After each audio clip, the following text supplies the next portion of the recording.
সৈয়দুশ শুহাদা ইমামে আলী মাকাম ইমামে হুসাইন রাদিয়াল্লাহু তাআলা আনহু 61 হিজরির কারবালার ময়দানে সপরিবারে নির্মমভাবে শাহাদাত বরণ করেছেন।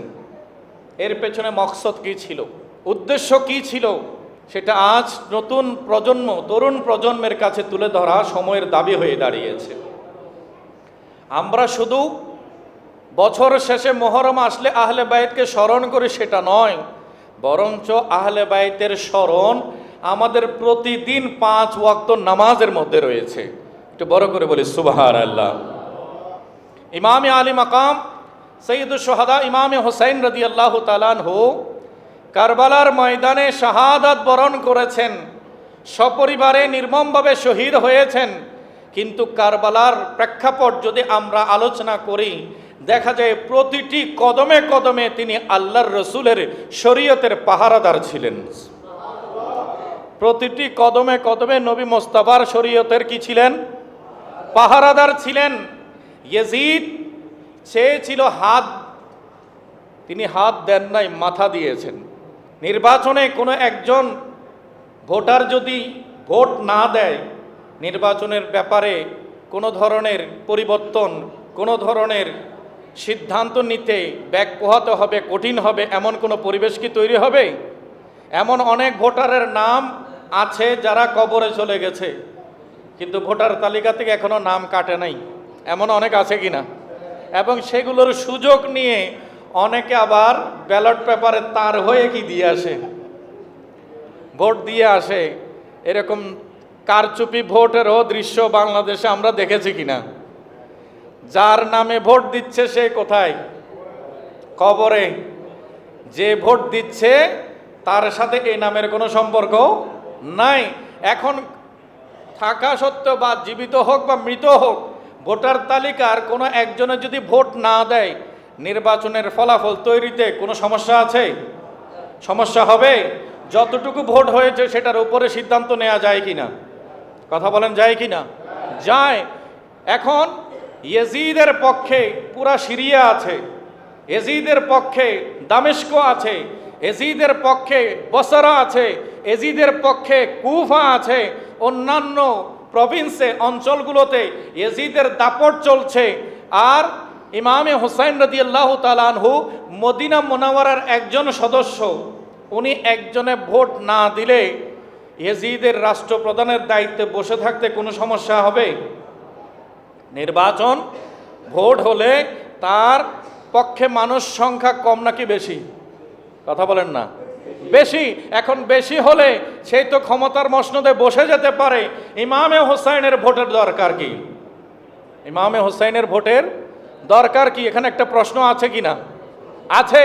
উত্তর হচ্ছে যে নেতৃত্ব, ইমারত আর ইমামত, একটা হচ্ছে ইমারত, নেতৃত্ব কর্তৃত্ব প্রতিষ্ঠা করা, আর একটা হচ্ছে ইমামত, পুরা মুসলিম সমাজের ইমাম বনে যাওয়া।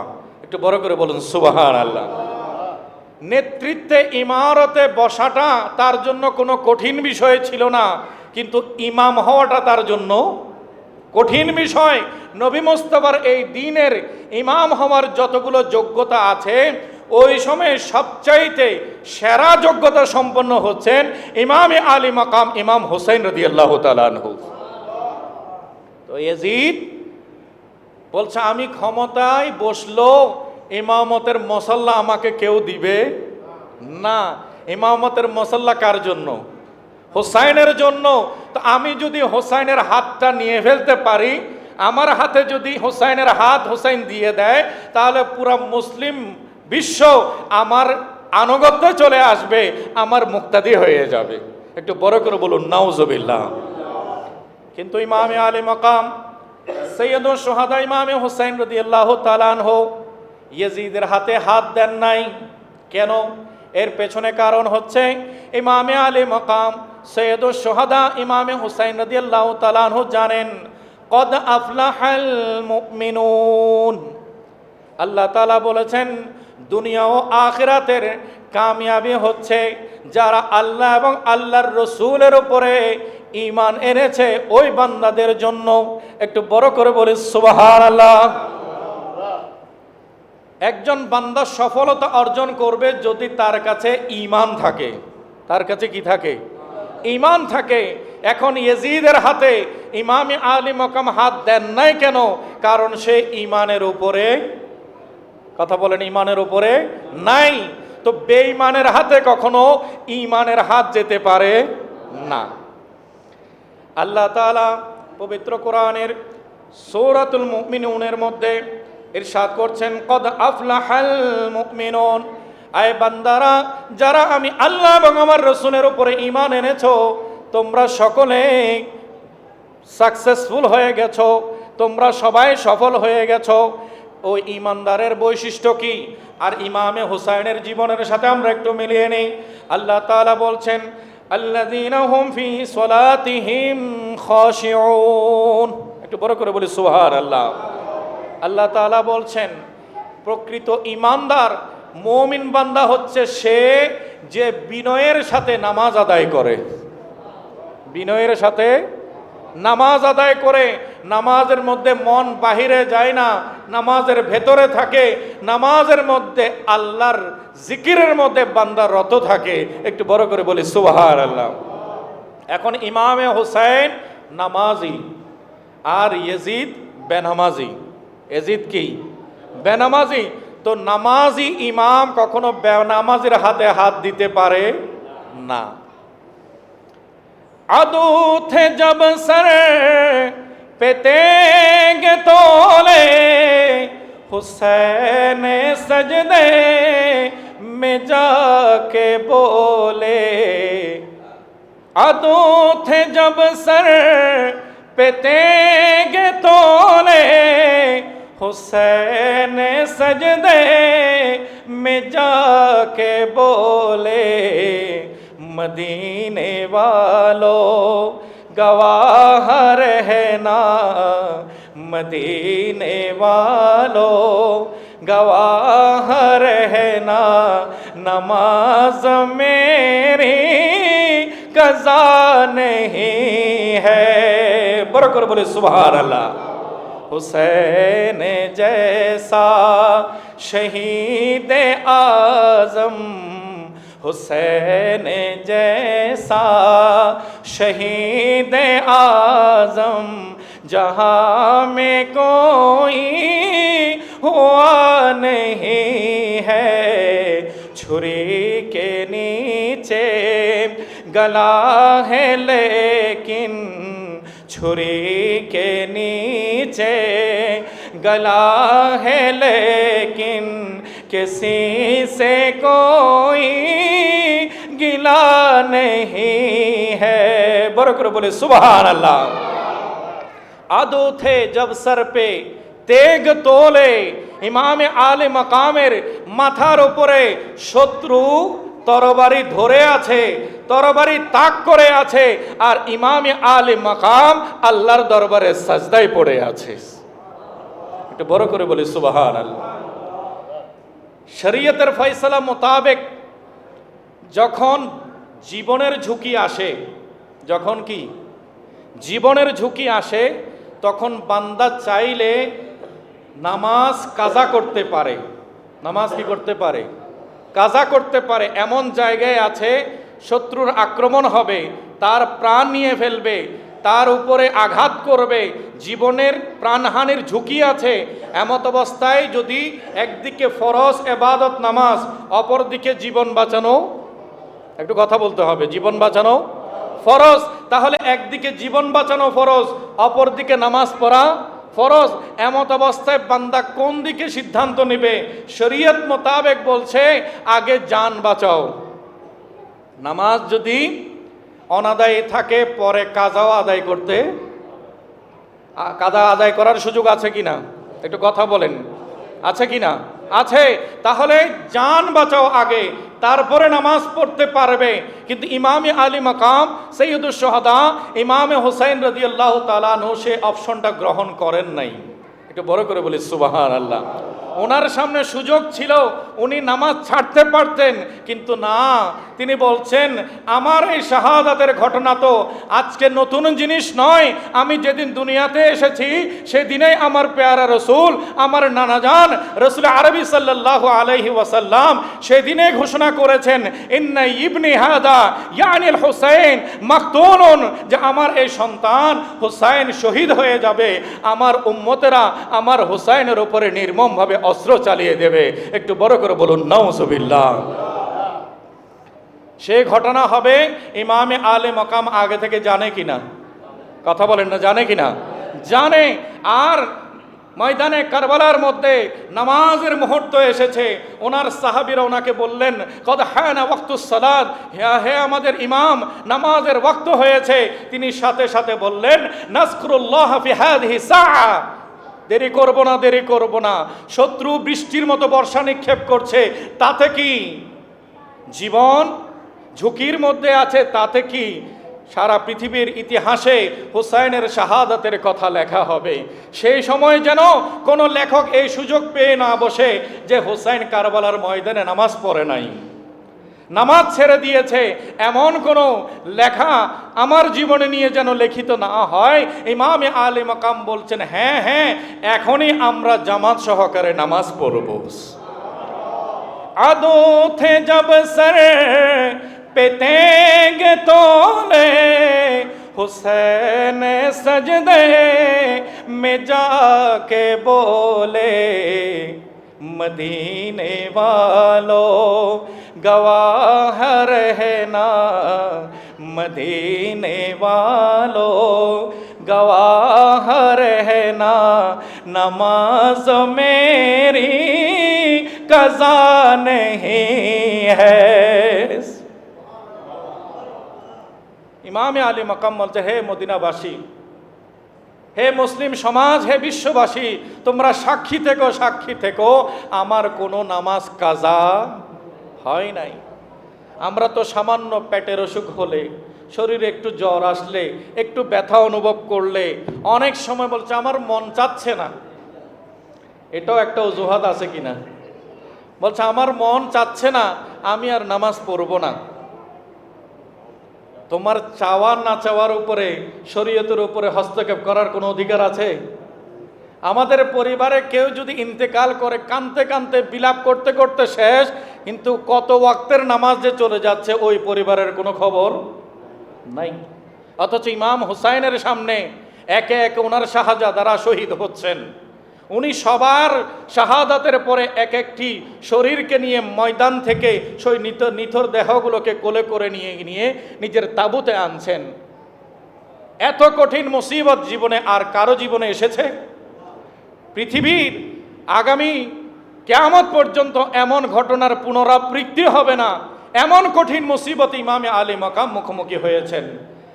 আমরা একটু কোনো রোগী অসুস্থ থাকলে, হসপিটালাইজ যদি থাকে, আইসিইউ রুমে যদি থাকে, জীবন মৃত্যুর সন্ধিক্ষণে যদি থাকে, মুমূর্ষু অবস্থায় যদি থাকে, অস্থির হয়ে যায়, কিন্তু এদিকে নামাজের ওয়াক্ত চলে যায়, আমাদের কোনো খবর থাকে না।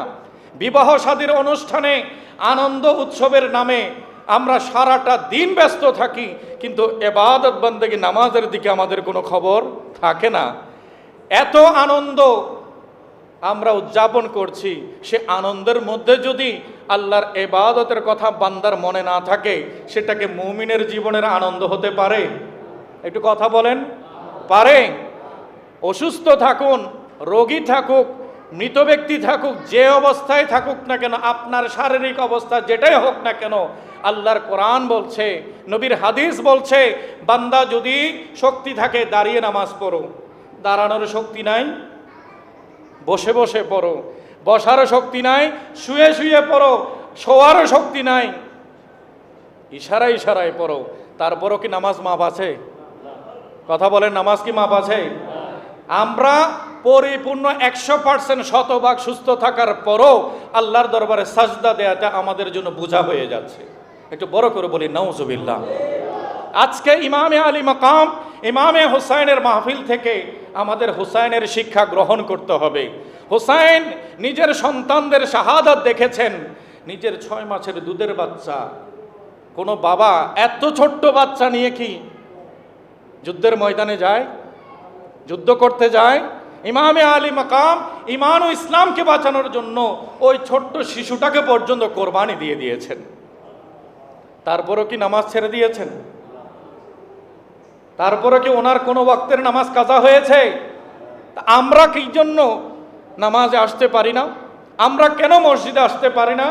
এমন কি বোঝা আমাদের উপরে চাপিয়ে দিয়েছে? ইসলাম তো, আল্লাহ তো 50 ওয়াক্ত নামাজ দিয়েছিলেন। দেওয়ার সময় কত দিয়েছিলেন? 50। আমার প্যারা রসুল হজরতে মুসা কলিমুল্লাহর ওসিলায় মাঝে মাঝে আল্লাহর সাথে বারংবার দেখা করতে গিয়েছেন। 9 বারে 5 করে 45 ওয়াক্ত নামাজ কমিয়ে এনেছেন। আর আসার পরে আমার আল্লাহ আমার রসুলকে সুসংবাদ দিয়েছেন, আমি প্রতিটা আমলের একটা আমল করলে 10 গুণ নেকি দান করি। আপনার উম্মতের জন্য আমি আল্লাহ ওয়াদা দিচ্ছি, তারা নামাজ পড়বে 5 ওয়াক্ত, আমি আল্লাহ তাদেরকে সওয়াব দেব 50 ওয়াক্তের। 5 পড়ে কত ওয়াক্তের? 50 ওয়াক্তের সওয়াব দেওয়া হচ্ছে। 50 ওয়াক্ত হলে আমাদের দ্বারা পড়া কি সম্ভব হতো? আমাদের জন্য বড় টাফ, বড় কঠিন হয়ে যেত। আমার নবী মোস্তফা আমাদের উপরে ভরসা করেছেন যে আমার উম্মত 50 পারবে না, আল্লাহ মেহেরবানি করেছেন 5 করে দিয়েছেন। এই 5 ওয়াক্তের ব্যাপারে আমার আস্থা আছে, আমার উম্মত যথাসময়ে ঠিক সময়ে জামাতবদ্ধভাবে নামাজ আদায় করবে। কিন্তু আমরা এখন নিজেদেরকে একটু রিচেক করা দরকার যে আমরা নবীর ভরসা কতটুকু রাখতে পেরেছি, নবীর সাথে আমরা কতটুকু আস্থাভাজন হতে পেরেছি। নবীর আওলাদ ইমামে হোসেন তরবারের ছায়ার নিচে নামাজ কায়েম করে শিক্ষা দিয়েছেন, পরিস্থিতি যেমনই হোক না কেন আল্লাহর শরীয়তকে ছাড়া যাবে না। সেজন্য আল্লাহ তাআলা বলছেন, কদ আফলাহাল মুমিনুন, মুমিনেরা সফল কাম হয়েছে। ওই মুমিন কারা? আল্লাযীনা হুম ফি সালাতিহিম খাশিউন, যারা বিনয়ের সাথে নামাজ আদায় করে। একটু বড় করে বলুন সুবহান। সালাতুন ইয়া রাসূলুল্লাহ,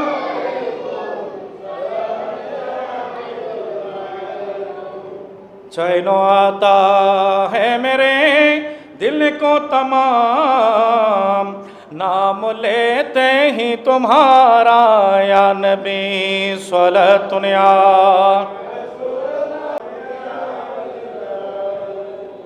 ইমামে আলী মাকাম ইমামে হোসাইনের চরিত্র মুমিনের চরিত্র।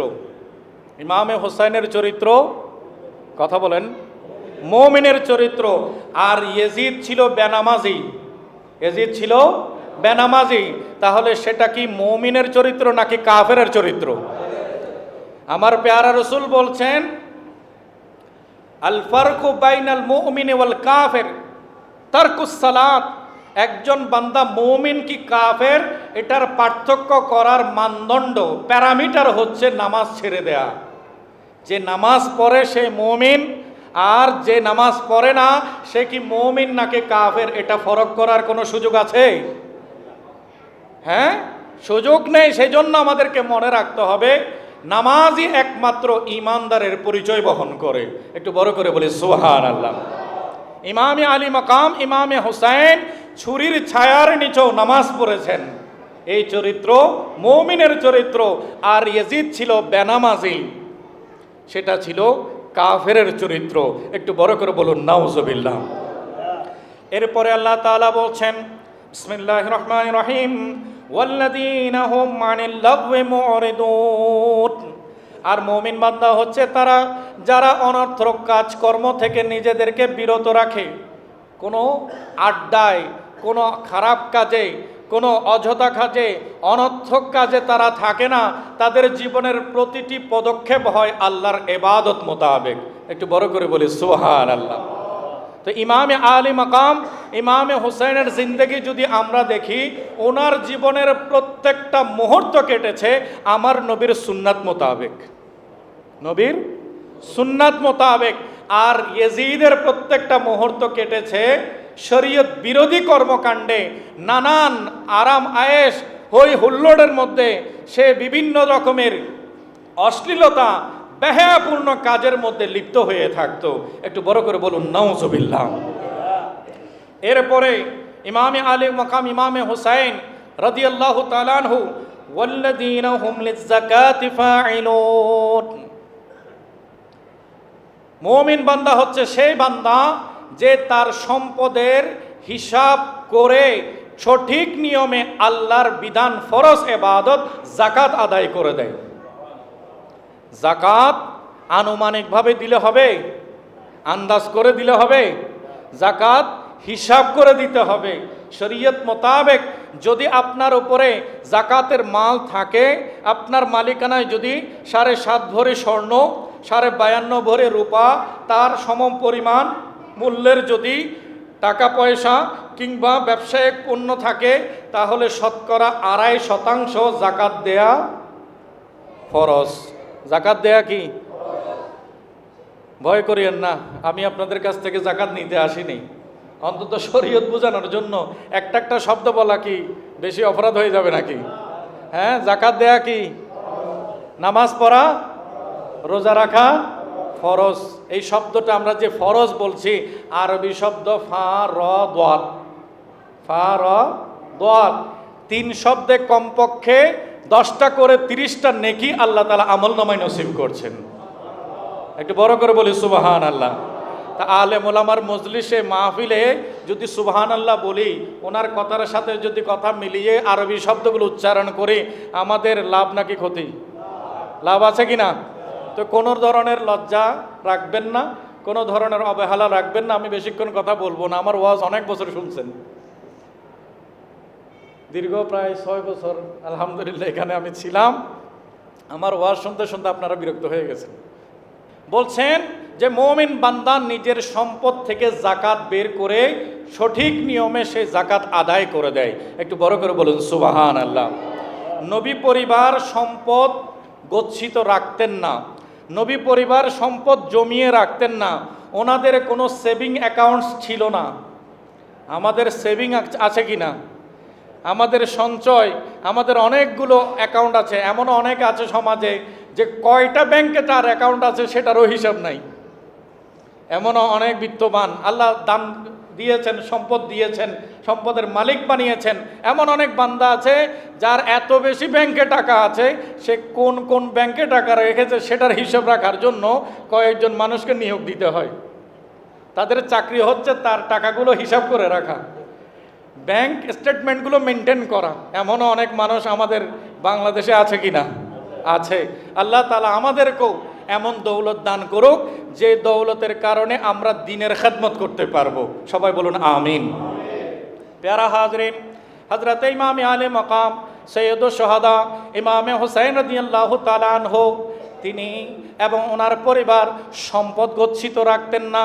তবে আরবের মধ্যে একটা কথা প্রসিদ্ধ ছিল যে ইমামে আলী মাকাম ইমামে হুসাইন রাদিয়াল্লাহু তাআলা আনহু সহ নবী পরিবারের কাছে কখনো কোনো সাহায্য প্রার্থী যখন গিয়েছে, যখন হাত পেতেছে, ওনারা কাউকে খালি হাতে ফেরত করেন না। খালি হাতে কাউকে ফেরত করেন না।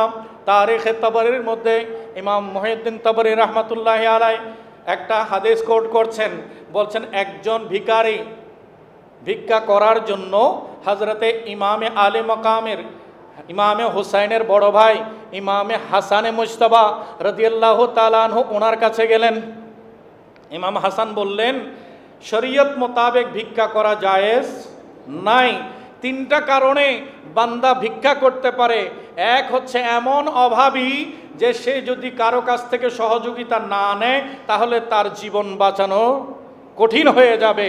তাহলে প্রাণের ঝুঁকি যখন থাকে তখন কেউ কারো কাছ থেকে কোনো কিছু চেয়ে খেয়ে তার প্রাণ বাঁচাতে পারবে। 2 নম্বরে, বান্দা এমন বেশি ঋণের বোঝা তার কাঁধের উপরে পড়ে গেছে, ঋণদাতা তাকে জুলুম করার, অত্যাচার করার জন্য সিদ্ধান্ত নিচ্ছে, আর তার কাছে তৌফিক নাই ঋণের টাকা পরিশোধ করার। এমত অবস্থায় ওই বান্দা হাত পেতে মানুষের সহযোগিতা নিয়ে নিজের ঋণ পরিশোধ করতে পারবে। তাইলে কয়টা হলো? 2টা। একটা হচ্ছে যান বাঁচানোর জন্য, আর একটা হচ্ছে ঋণের বোঝা থেকে পরিশোধ করে হালকা হওয়ার জন্য।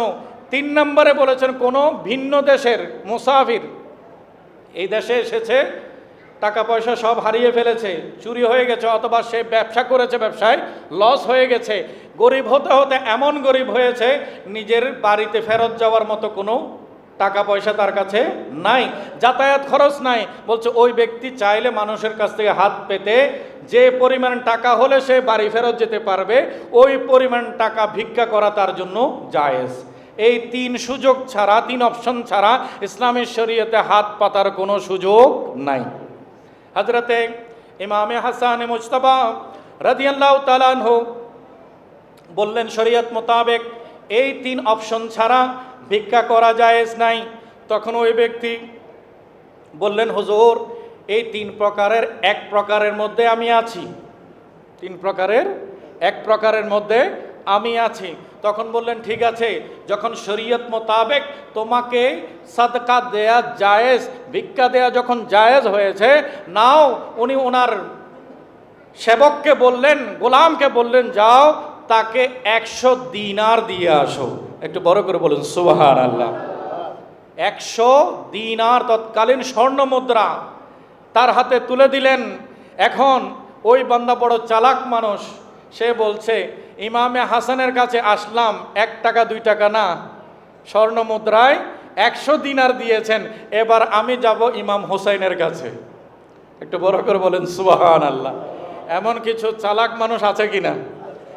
কোনো এক ভাই যদি সহযোগিতা দেয়, বলছে বড় ভাই এত দিয়েছে, নিশ্চয় ছোট ভাইয়েরাও দিবে, যেহেতু তাদের বাড়ি আলাদা, তাদের ফ্ল্যাট আলাদা, আমি সবগুলো থেকে একটা একটা কলিং বেল, একটা একটা বেল দিয়ে দেখি, ভাগ্যে থাকলে সবার কাছ থেকে এমন এমন একটা অ্যামাউন্ট পেয়ে যাব, এরকম আশায় সবার দুয়ারে দুয়ারে যায়। এরকম চালাক ভিখারিও আছে কিনা? আছে। ওই ভিখারি ইমামে হাসান রাদিয়াল্লাহু তাআলা আনহু থেকে 100 দিনার নিলেন। নেয়ার পরে যেতে যেতে ইমামে হুসাইন রাদিয়াল্লাহু তাআলা আনহুর ঘরে গিয়ে কড়া নাড়লেন, ওনার সাথে সাক্ষাৎ করলেন, বললেন হুজুর আমাকে একটু সহযোগিতা করুন। ইমামে হুসাইন রাদিয়াল্লাহু তাআলা আনহু একইভাবে হাদিস শরীফ বললেন যে শরীয়তে 3 ব্যক্তি ছাড়া কাউকে ভিক্ষা দেয়া জায়েজ নাই। একইভাবে বললেন জি আমি ওই 3 প্রকারের মধ্যে এক প্রকারে আছি, আমাকে একটু সহযোগিতা করুন। তখন ইমামে হুসাইন রাদিয়াল্লাহু তাআলা আনহু হাতের মধ্যে 100 দিনার নিলেন। কত নিলেন? 100 দিনার নিলেন। নেয়ার পরে তিনি বললেন এর আগে কারো কাছে গিয়েছিলে? এর আগে কারো কাছে গিয়েছিলে? বলে হ্যাঁ, আপনার বড় ভাইজান ইমামে হাসানে মুজতবার কাছে গিয়েছিলাম। একটু বড় করে বলুন সুবহানাল্লাহ। তখন বললেন বড় ভাইজান কি দিয়েছে? বলে আপনার বড় ভাইজান আমাকে 100 দিনার দিয়েছেন। কত? 100 দিনার দিয়েছেন। বললেন ঠিক আছে, আমিও তো 100 দিনার নেয়ার জন্য হাতে তুলেছি, তবে আমার ভাই যেহেতু 100 দিয়েছে, আমি একটা কয়েন নিয়ে নিলাম। আমি দানের ক্ষেত্র আমার ভাইয়ের সমান হওয়াটাকে বেয়াদবি মনে করছি। একটু বড় করে বলেন সুবহানাল্লাহ। বড় ভাই আর ছোট ভাইয়ের মর্যাদা নবী পরিবার থেকে শেখেন। আমরা তো বড় ভাইকে সালাম দিতে লজ্জা পাই, এমন অনেক পরিবারের সন্তানেরা আছে কিনা? বড় ভাই তার অধিকার কি? নবী করিম সাল্লাল্লাহু আলাইহি ওয়াসাল্লাম বলছেন হক্কুল কবির আলা সগীর, হক্কুল আখিল কবির আলা সগীর কা হক্কিল ওয়ালিদি আলা ওয়ালাদিহি। আমার প্যারা রাসূল বলছেন বড় ভাইয়ের হক ছোট ভাইয়ের উপরে সেরকম যেভাবে পিতার হক নিজের সন্তানের উপরে। সন্তানের উপরে বাবার যেরকম অধিকার, বড় ভাইয়েরও নিজের ছোট ভাইয়ের উপরে সেরকম অধিকার আছে। আমার প্যারা রাসূল সেটা আইন করে দিয়েছেন। একটু বড় করে বলুন সুবহানাল্লাহ। আজ আমাদের পরিবার ভেঙে টুকরো টুকরো হয়ে যাচ্ছে। আমাদের সন্তানেরা বড় চাচাকে, বড় চাচিমাকে আদব করা, ইজ্জত করা, সম্মান করা ভুলে বসেছে। শ্রদ্ধা করা, সম্মান করা শুধু ঈদ আর কোরবানিতে ছাড়া মনে হয় পারিবারিকভাবে কোনো মেলা মজলিসও হয় না যে একজন আরেকজনের প্রতি আদব কিভাবে দেখাবে, শ্রদ্ধা কিভাবে দেখাবে, সেটার কোনো একটা নজরে সৃষ্টি হবে। অথচ আমাদের মায়েরা আমাদেরকে শিখিয়ে দিয়েছেন খবরদার বড়দের চোখে চোখ মিলিয়ে কথা বলবে না, চোখ নামিয়ে কথা বলবে। বড়দের গলার আওয়াজের উপরে আওয়াজ বড় করে কথা বলবে না। আওয়াজ ছোট করে কথা বলবে। বড়জন যদি কোনো মজলিসে আসে, সাথে সাথে চেয়ারে তুমি যদি বসা থাকো, তুমি উঠে গিয়ে ওনাকে আগে বসার সুযোগ করে দেবে। বড়দেরকে নিয়ে যদি কোনো খাবার টেবিলে বসো, আগে ওনার প্লেটের মধ্যে খাবার পরিবেশন করবে। উঠার পরে আগে ওনার হাতটা ভালো করে ধুইয়ে দেবে, ওনাকে হাত পরিষ্কার করার জন্য ব্যবস্থা করে দেবে, ওই স্থান ত্যাগ করার জন্য আগে ওনাকে সুযোগ করে দেবে।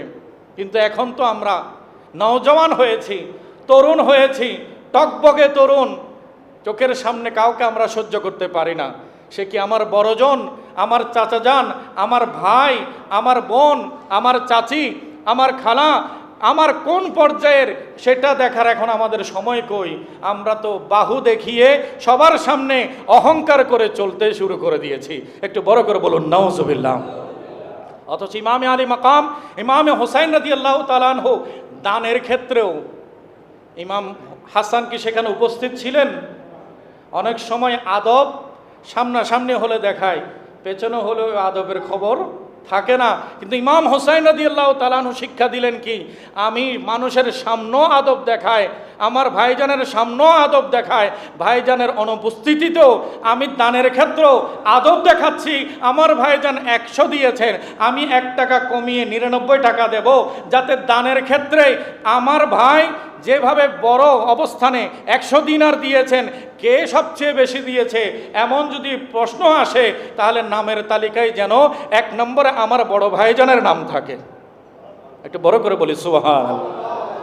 এখান থেকে আমাদের জন্য লেসন আছে কিনা, শিক্ষা আছে কিনা? আমাদের প্রজন্ম, আমাদের মা ও বোনেরা যারা আমাকে শুনছেন, আমি সবাইকে 2 হাত মিনতি করে এই কথা বলে যাচ্ছি, সন্তানদেরকে বড়জনের আদব শেখান। মা যদি বাবার আদব শেখায়, বাবা বাহির থেকে এসেছে, তাকে সালাম দিয়ে সন্তান বরণ করে নেবে, তার হাতে কিছু থাকলে সেটা আদবের সাথে নিয়ে রান্নাঘরে বা যেখানে রাখার সেখানে রেখে আসবে, বাবাকে আগে বসার সুযোগ দেবে, ইজ্জত করবে, বাবার সামনে কোনো এলোমেলো আচরণ করবে না, তার সামনে কোনো ধরনের বিরূপ মন্তব্য করবে না, কোনো ফাহিশা কথা বলবে না। ওনারা যে মজলিসে থাকেন সেই মজলিস থেকে নিজেকে আড়াল করে নিরাপদ দূরত্ব বজায় রাখবে। এগুলো যদি মা ঘরে বসিয়ে সন্তানকে শিখিয়ে দেয়, তাহলে মা বাবার মহাব্বত সন্তানের অন্তরে শিক্ষা দিচ্ছেন, মা বাবার ইজ্জত সন্তানকে শিক্ষা দিচ্ছেন। ওই বাবা যখন ঘরে আসার পরে এই আচরণগুলো সন্তান থেকে দেখবে, তখন বাবা মন থেকে দোয়া দেবে এবং স্ত্রীর প্রতি এত বেশি রাজি হয়ে যাবে যে আমার সন্তানকে তো আমি এটা শিখাই নাই যে আমি ঘরে আসা মাত্র আমাকে সালাম দেবে, আমি যাওয়ার বেলায় ঘর থেকে বের হওয়ার সময় আমাকে সালাম দেবে, আমাকে আদব দেখাবে, আমার যেটা প্রয়োজন সেটা আমাকে সামনে নিয়ে আসবে। তাহলে নিশ্চয় আমার সন্তানকে এই সুন্দর আখলাক চরিত্রগুলো আমার স্ত্রী শিখিয়েছে। তাহলে ওই বাবাই তো ইন্তেকালের সময় বারবার বলে যায়, আমার বাবা ইন্তেকাল করেছেন গত 16 ডিসেম্বরের এশারের নামাজের সময় অজুরত অবস্থায়। যখনই উনি মাগরিবের পরে আমরা একসাথে নাস্তা করেছিলাম, যাওয়ার বেলায়ও তিনি আমার আম্মার সামনে আমি যখন উপস্থিত ছিলাম তখনও বলেছিলেন, আমি চলে যাচ্ছি, আমি আর বেশি দিন থাকবো না, তোমার মার দায়িত্ব তোমাকে নিতে হবে, তোমার মায়ের যাবতীয় দেখাশোনা তোমাকে করতে হবে, মাকে পাহারা দিতে হবে, মার যাবতীয় ব্যবস্থা তোমাকে নিতে হবে। এটা বাবা বলে তারপর ঘর থেকে বের হয়েছেন। কেন? কারণ আমার মা আগে আমাদেরকে শিক্ষা দিয়েছেন আমার বাবাকে কিভাবে মূল্যায়ন করতে হবে, বাবাকে কিভাবে আবেদন করতে হবে, আদব করতে হবে, সম্মান করতে হবে। যার কারণে উনি যাওয়ার সময়ে যখন মৃত্যু পথযাত্রী দুনিয়া থেকে চলে যাচ্ছেন, আমরা তো জানি না, উনি তো গিয়েছেন ইবাদতে, মসজিদে নামাজে গিয়েছেন, গাউসিয়া কমিটির খেদমতে গিয়েছেন। উনি যে আর জীবিত ফেরত আসবেন না কে জানে, উনি তো নিজেও অপ্রস্তুত। আমরা তো এরকম কোনো অসুস্থতা ওনার জীবনে দেখি নাই।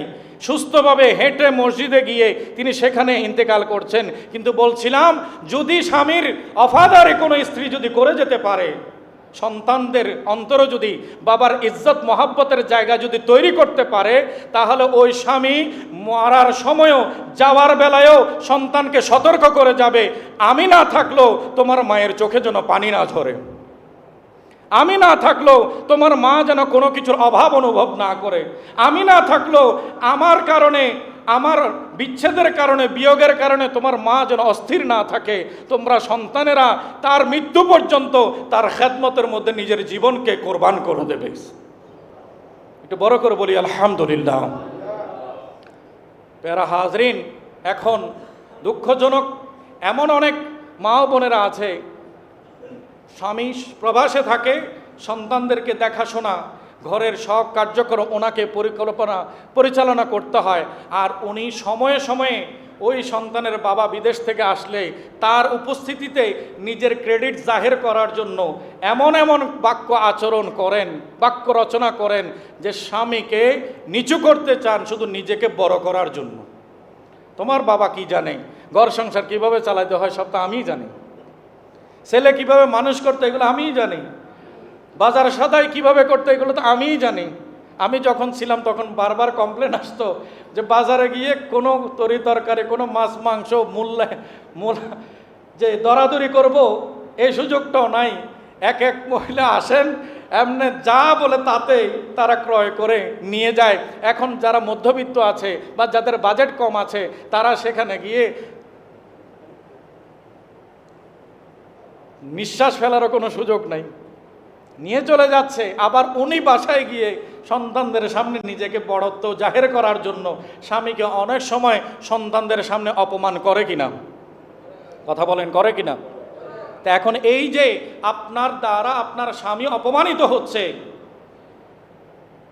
আপনি চাচ্ছেন সন্তানেরা আপনার হয়ে থাকুক, সন্তানদের অন্তর থেকে বাবাকে সরাচ্ছেন, আল্লাহর ফয়সালা কি আপনার পক্ষে যাবে? আপনি যদি বাবার ইজ্জত, বাবার মহাব্বতকে সন্তানের অন্তরে থেকে সরাইয়ে দেন, আল্লাহ ওই সন্তানদের অন্তর থেকে আপনার মহাব্বত সরাইয়ে দেবে। টিট ফর ট্যাট, যেমন কর্ম তেমন ফল আপনাকে ভোগ করতে হবে। আপনি যেরকম চলবেন, যেরকম আচরণ করবেন সেটাই পাবেন। যার কারণে আমরা দেখি অনেক সময় উচ্চশিক্ষিত পরিবারের মায়েরা পর্যন্ত চোখের নেত্র দিয়ে পানি ঝরাচ্ছে। সন্তানদের অনেক বিলাসবহুল দালান কোঠা আছে, কিন্তু সেখানে মায়ের কোনো জায়গা নাই। মাকে তারা ওল্ড হোমে দিয়ে এসেছে, বৃদ্ধাশ্রমে দিয়ে এসেছে। সন্তান বিসিএস ক্যাডার, সন্তান বড় বড় সরকারি পদের মধ্যে চাকরি করছে, তার বড় বড় কয়েকটা দালান আছে, অ্যাপার্টমেন্ট আছে, পরিবার পরিজন আছে, কিন্তু ওই মাকে নিয়ে থাকার জন্য একটা ছোট্ট কামরা নাই। তো এটার পেছনে সবসময় সন্তানে দায়ী সেটা নয়, মা বাবারও কিছু অবহেলা আছে কিনা। যখন ওই সন্তানকে বাবা মায়ের গুরুত্ব বোঝানোর কথা ছিল তখন তিনি শুধু নিজের বড়ত্ব দেখিয়েছেন, তখন তিনি তার অহংকার দেখিয়েছেন, তখন তিনি তার বড়াই দেখিয়েছেন। যার কারণে দেখা গেছে ওই সন্তানগুলো যখন তার বাবাকে মায়ের সামনে অপমানিত হতে দেখেছে তখন এই মনে মনে এই ধারণা করে নিয়েছে যে নারীরা সব সময় পুরুষদেরকে অপমানই করে, তাহলে আমি নারীর প্রতি কোনো শ্রদ্ধা রাখবো না। এক সময় দেখা যায় সে নিজের পরিবার নিয়ে মাকে পর্যন্ত নিজের জীবন থেকে জুদা করে দিয়েছে। একটু বড় করে বলি নাউজুবিল্লাহ। সালাতুন ইয়া রাসূলুল্লাহ, সালামুন ইয়া चैनो आता है मेरे दिल को तमाम, नाम लेते ही तुम्हारा या नबी सलातुन या।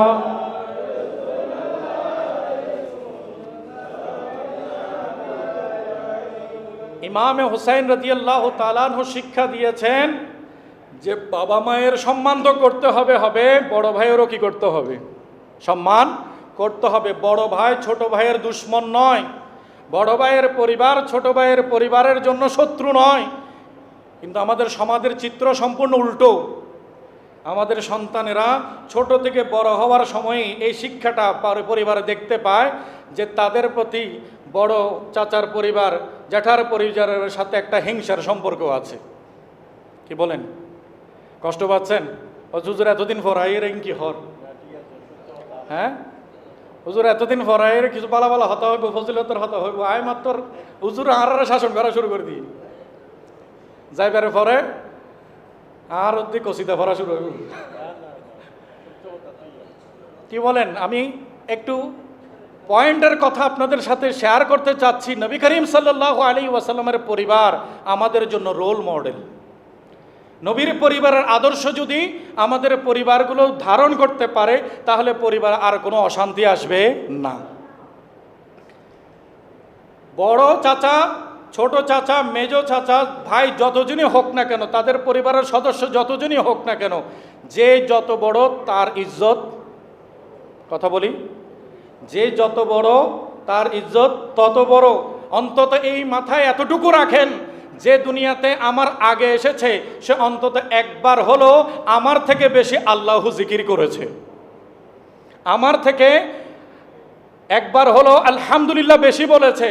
তাহলে যে বান্দাকে আল্লাহ এত মায়া করে মমতা করে আমার আগে এসে আল্লাহর জিকির করার সুযোগ দিয়েছেন, ওই বান্দাকে ইজ্জত করতে আমার এত অবহেলা কেন? আল্লাহ তাআলা আমাদের সবাইকে বোঝার তৌফিক দান করুক, আমিন।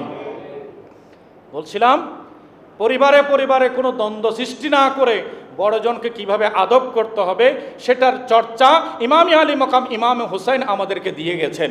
একটু বড় করে বলি সুবহানাল্লাহ।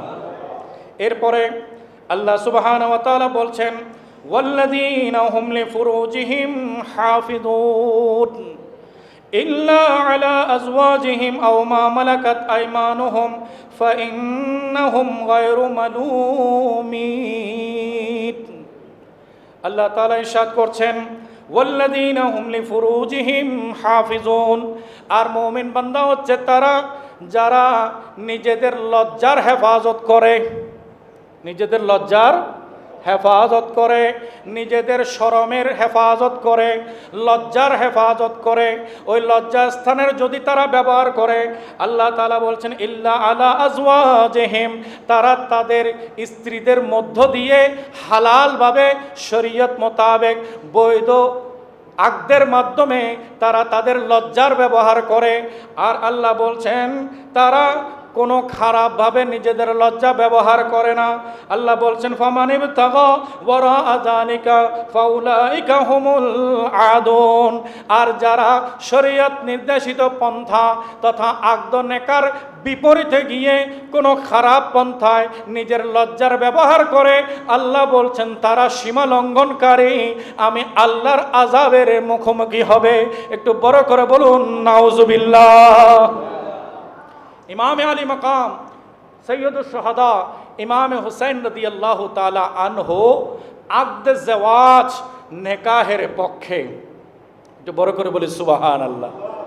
তিনি কখনো কোনো অশ্লীল নজর দেন নাই। ওনার চোখ পাক, ওনার হাত পাক, ওনার আপাদ মস্তক মাথা থেকে পা পর্যন্ত প্রতিটি অঙ্গ প্রত্যঙ্গ পুত পবিত্র। একটু বড় করে বলি সুবহানাল্লাহ। কোরআনে আল্লাহ সুবহানাহু ওয়া তাআলা নিজে স্পষ্ট করে দিয়েছেন, ইন্নামা ইউরিদুল্লাহু লিইউযহিবা আনকুম রিজসা আহলাল বাইত। হে আহলে বাইত রাসূল, আল্লাহ চান যে তোমাদের থেকে সমস্ত নাপাকিকে আল্লাহ দূর করে দেবেন। আহলে বাইত রাসূলের জীবনে কোনো নাপাকি নাই। এটা কার ফয়সালা? কথা বলি কার ফয়সালা? আল্লাহর ফয়সালা। উনি সুন্নাতে নেকাহ করেছেন, ওনার সুন্নাতে নেকার মাধ্যমে আওলাদ ফরজন্দ সন্তান দুনিয়াতে আগমন করেছে। একটু বড় করে বলি সুবহানাল্লাহ। আর ইয়াজিদ বিপরীত পক্ষে, সে সুন্নতের খেলাফে ছিল। সে বলেছে জেনা ব্যভিচার করা হালাল। একটু বড় করে বলেন নাউজুবিল্লাহ। সে বলছে জেনা ব্যভিচার করা কি হালাল। সবাই বলি নাউজুবিল্লাহ। সে ফতোয়া জারি করেছে যদি বাবা মারা যায়, সন্তান চাইলে তার সৎ মাকেও বিয়ে করে নিতে পারবে। একটু বড় করে বলি নাউজুবিল্লাহ। ইসলামী শরীয়ত যেগুলোকে হারাম করেছে, ওই হারামগুলোকে হালাল বানাচ্ছে কে? ইয়াজিদ। হালাল বানাতে যাচ্ছে কে? ইয়াজিদ। তো শরীয়তের বিধান হালাল হারামকে কেউ যদি হালাল বানাতে চায়, সে কি আর ইসলামে আছে? তাহলে শরীয়ত মোতাবেক তার ফয়সালা হচ্ছে সে কাফের হয়ে গেছে। একটু বড় করে বলুন নাউজুবিল্লাহ। বোঝাতে চাচ্ছিলাম ইমানদারের চরিত্র হুসাইনের চরিত্র। হুসাইনের চরিত্রগুলো কার চরিত্র? ইমানদারের চরিত্র, মুমিনের চরিত্র। আর ইয়াজিদের চরিত্র সবগুলো কাফেরের চরিত্র।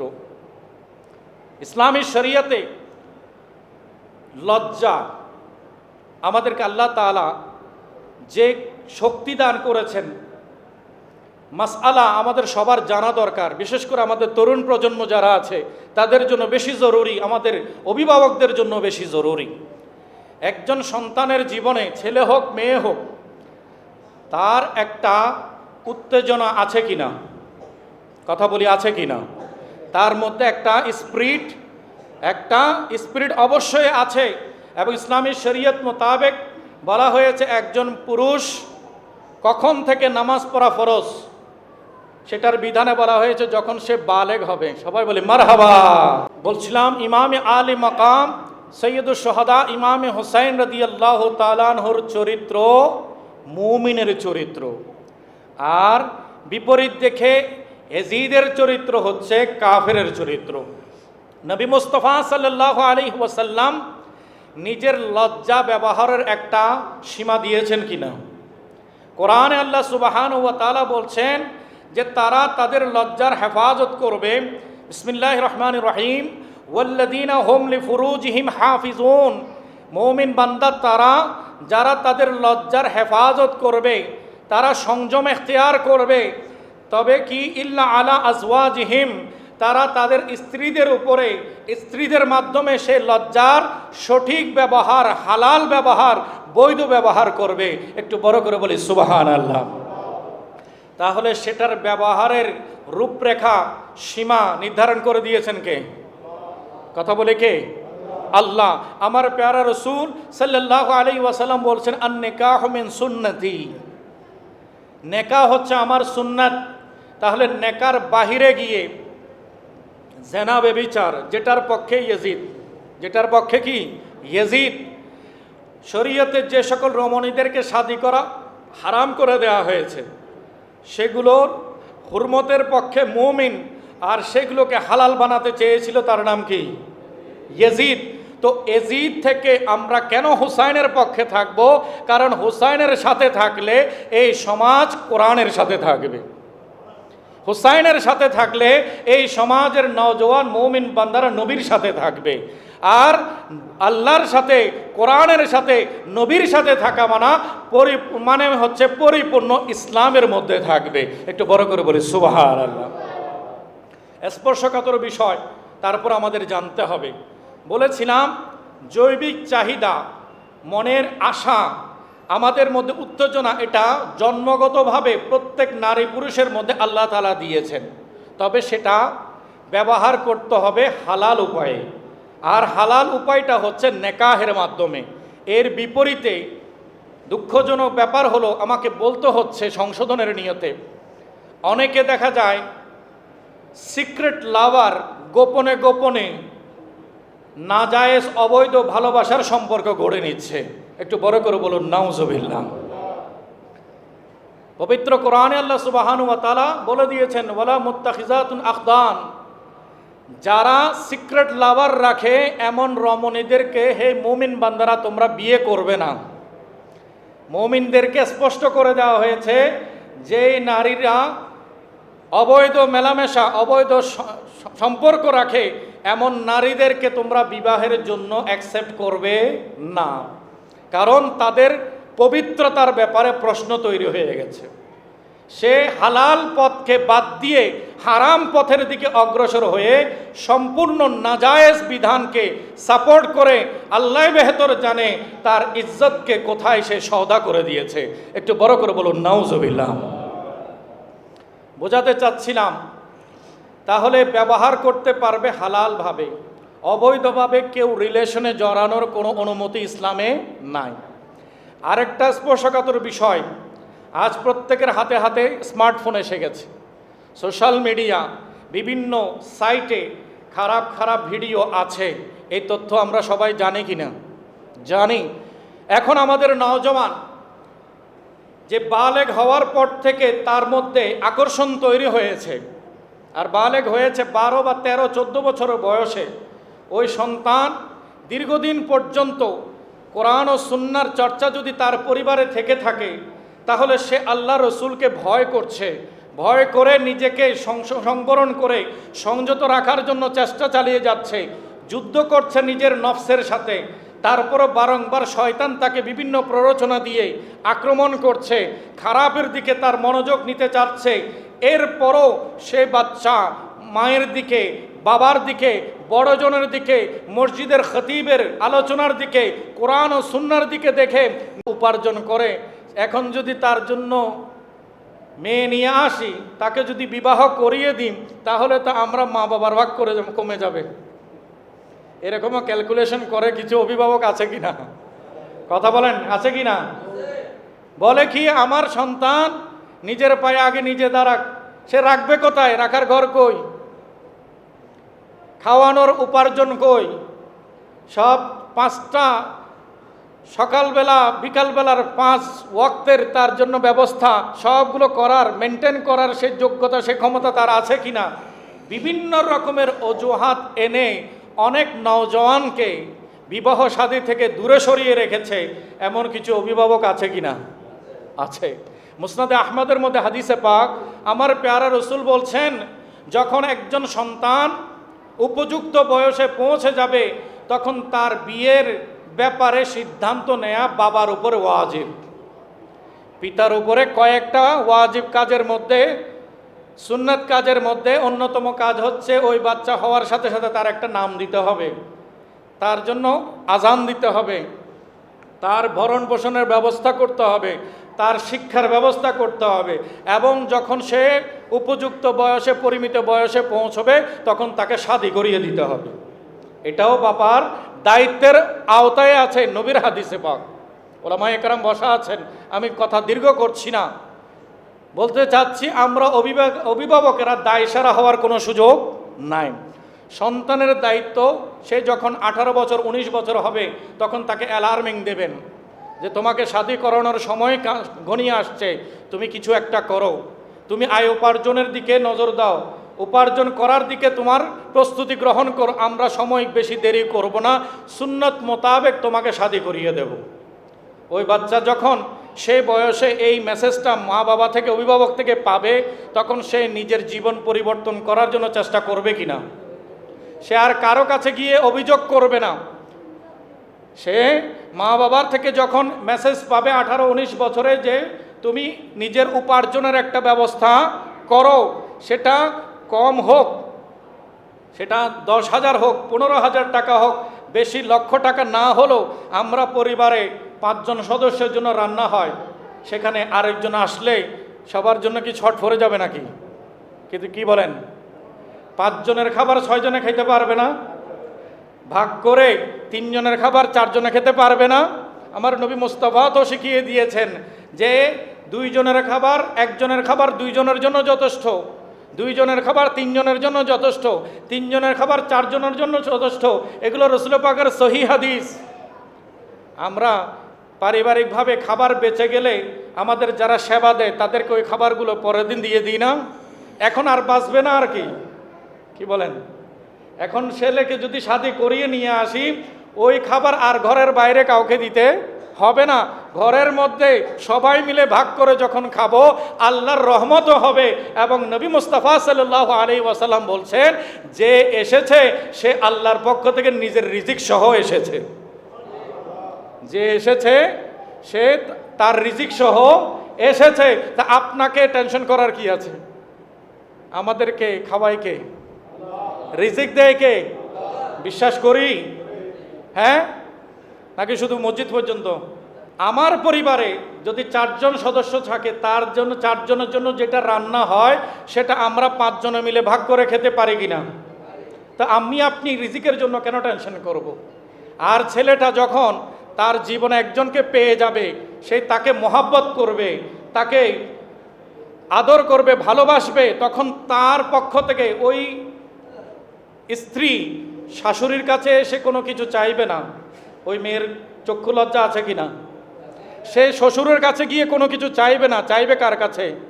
স্বামীর কাছে, ওই স্বামীকে যখন সে বলবে তখন ওই স্বামী চিন্তা করবে আমার 10,000-এ তো তার চাহিদা, তার যে ডিমান্ডগুলো আছে এগুলো আমি পূরণ করতে পারবো না, তাহলে আমার লাইফস্টাইলটা আমাকে পরিবর্তন করতে হবে, আরও বেশি ইনকাম করার জন্য রাস্তা বের করতে হবে। তখন সে ঘর থেকে বের হবে আর আল্লাহ তাআলা ওই মহব্বতের বান্দির সব আশা পূরণ করার জন্য তাকে তৌফিক দান করবে, তাকে আল্লাহ তৌফিকও দান করবেন, তার রিজিকও বেড়ে যাবে। একটা হাদিস শরীফে এমন আছে, নবী মুস্তাফা বলেছেন, নওজওয়ান পয়সাওয়ালা হতে চায় অথচ শাদি করে না, বিয়ে শাদি করে না, আর আশা করে কি হবে, সম্পদের মালিক হবে। আমার রসুল বলছেন এটা কেমনে সম্ভব, এটা কিভাবে সম্ভব? তাহলে বুঝা গেল কি, যখন রিজিকের দরকার হবে তখনই তো রিজিকের বরকত হবে, যখন কি রিজিকের প্রয়োজন আসবে তখনই আপনার ইনকামের মধ্যে কি হবে, বরকত হবে। সেই জন্য অনেক নওজওয়ান সন্তান আছে যারা মা বাবাকে বলার পরে মা বাবারা অ্যাকশনের জায়গায় রিঅ্যাকশন দেখায়, অ্যাকশনের জায়গায় রিঅ্যাকশন। অ্যাকশন মানে ছেলে যদি কোনোভাবে ইঙ্গিত দেয় যে আমার শাদি করতে হবে, তখন মা বাবা চওড়া হয়ে যায়, ছেলে তো মস্ত বড় বেয়াদব হয়ে গেছে। হ্যাঁ, কোলের ছেলে এখন বিয়ের জন্য পাগল হচ্ছে, বিভিন্ন রকমের কথা বলে সন্তানের কণ্ঠ দমিয়ে দিতে চায়, এমন কিছু অভিভাবক আছে কিনা? আছে। তো সেই জন্য আমি সবাইকে বলবো, সন্তান যদি গুনাহ করে, নবী মুস্তাফার একই হাদিসের মধ্যে আছে যে উপযুক্ত বয়সে তাকে শাদিও করে দিতে হবে, আর যদি শাদি করাতে বিলম্ব করে, ওই সন্তান যদি কোনো খারাপ কাজে চলে যায়, তার নজরে যদি খারাপ আসে, তার দিলের মধ্যে যদি খারাপ আসে, সে যদি খারাপ কোনো অশ্লীল কাজের মধ্যে জড়িয়ে যায়, সেই গুনাহের একটা অংশ মা বাবার আমল নামায় যোগ করে দেওয়া হবে। একটু বড় করে বলুন নাউজুবিল্লাহ।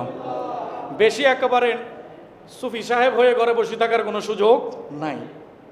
অবহেলা যদি করেন, সন্তান যেমন নেয়ামত, অবহেলা করলে নেয়ামতের বিপরীত খারাপিও হতে পারে।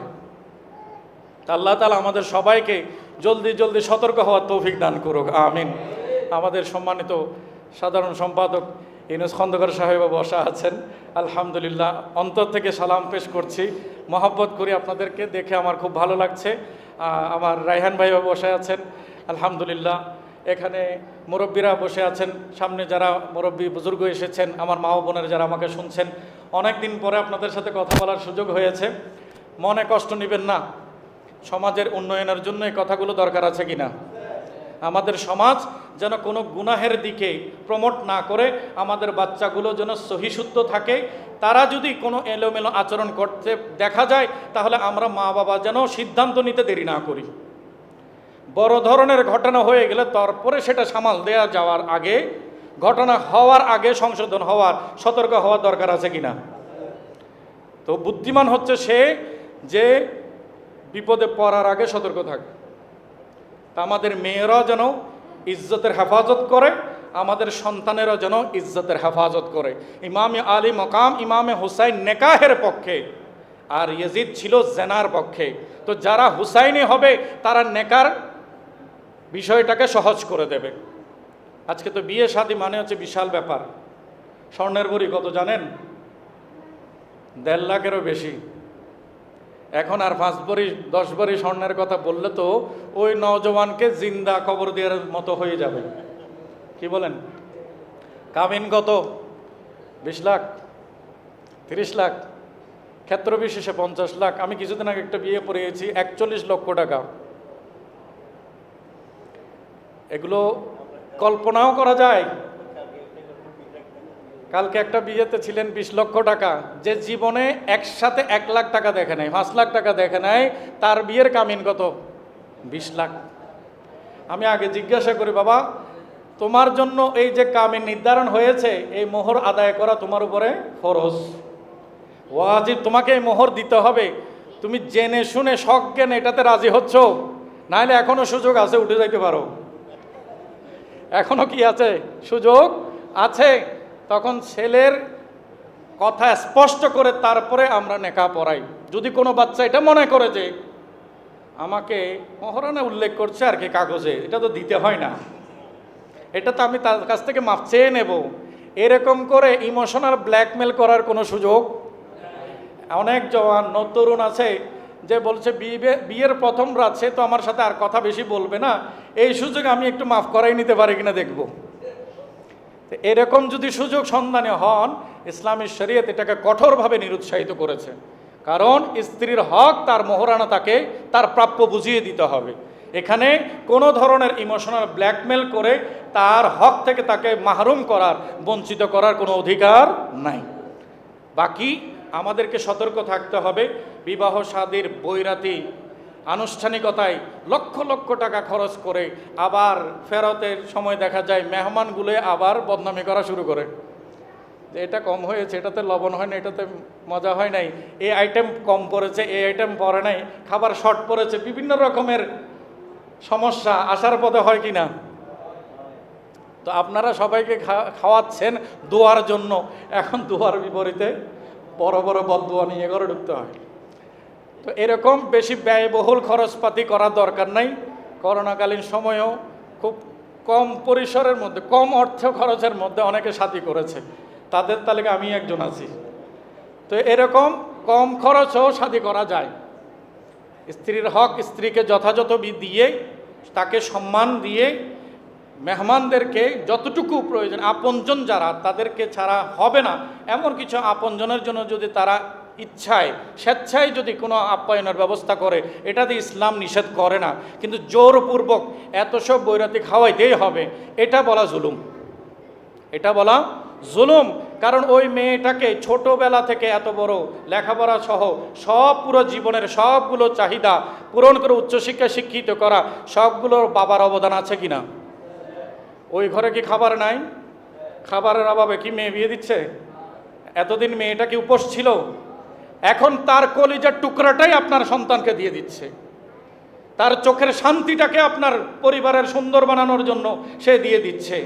নিজের মা বাবার খেদমত করতে পারে না, মেয়ে গিয়ে শ্বশুর শাশুড়ির খেদমত করে, স্বামীর পরিবারের প্রত্যেকটা সদস্যের খেদমত করে। এরপরও সময়ে সময়ে মেয়েকে নানানভাবে অভিযোগ করে করে মানসিকভাবে তাকে টর্চার করা হয়। একটু বড় করে বলুন নাউজুবিল্লাহ। কোথায় পেয়েছেন এগুলো?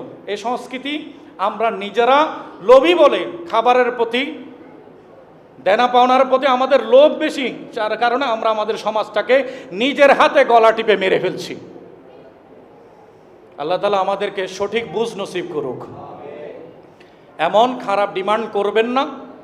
ছেলে পক্ষ বৈরাতির জন্য, ফার্নিচারের জন্য, যৌতুকের জন্য জোরাজোরি করবেন না। আর মেয়ে পক্ষ কামিন এত লক্ষ হয়তো হবে, এগুলো নিয়ে প্রতিযোগিতাও দিয়েন না।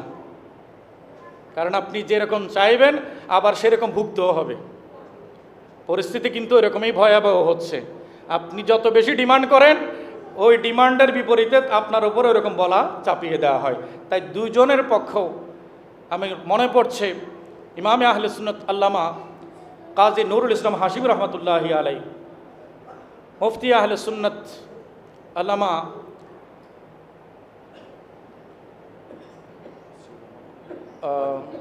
ওবায়দুল হক নাঈম রহমতুল্লাহি আলাই এবং কাদেরী শাহ হুজুর, হুজুরের পুরো নাম আজিজুল হক আল কাদেরী রহমতুল্লাহি আলাই, ওনারা তিনজন মিলে চট্টগ্রামের যে চ্যানেল আছে C+, ওই C+-এর মধ্যে কাবিনের ব্যাপারে ওনারা একটা স্পষ্ট দিক নির্দেশনা দিয়েছেন। কোনো সন্তান যদি মনে করে যে এই মোহরানা দিতে হবে না, সেটা নেকা হবে না, সেটা জেনা হবে। সেটা নেকা নয়, সেটা কি জেনা হবে, গুনাহ হবে।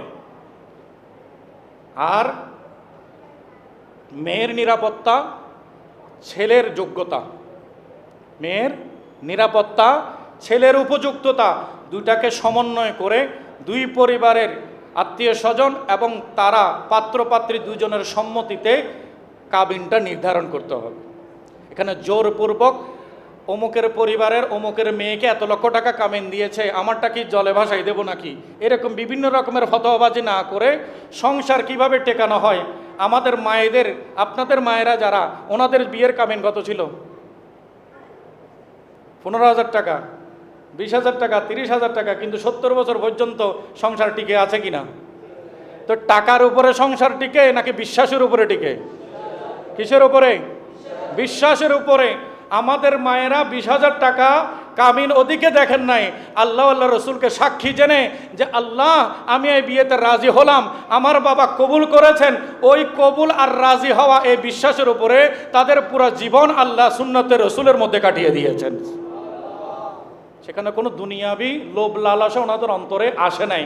আর আমরা যখন কোয়ালিটিটা বাদ দিয়ে কোয়ান্টিটির দিকে চলে গেছি, বিশ্বাস বাদ দিয়ে যখন টাকা পয়সা বৈরাতির দিকে, ফার্নিচারের দিকে, সারা বছরের দেনা পাওনার দিকে নজর চলে গেছে, এখন 30 লক্ষ 40 লক্ষ এমনকি 1 কোটি টাকা দিয়েও এক সপ্তাহ সংসার টেকানো যাচ্ছে না। এর পেছনে দায়ী কারা? সমাজের মানুষ, পরিবার। ওই ছোট্ট ছেলে আর মেয়েকে আমরা দায়ী করে লাভ নেই।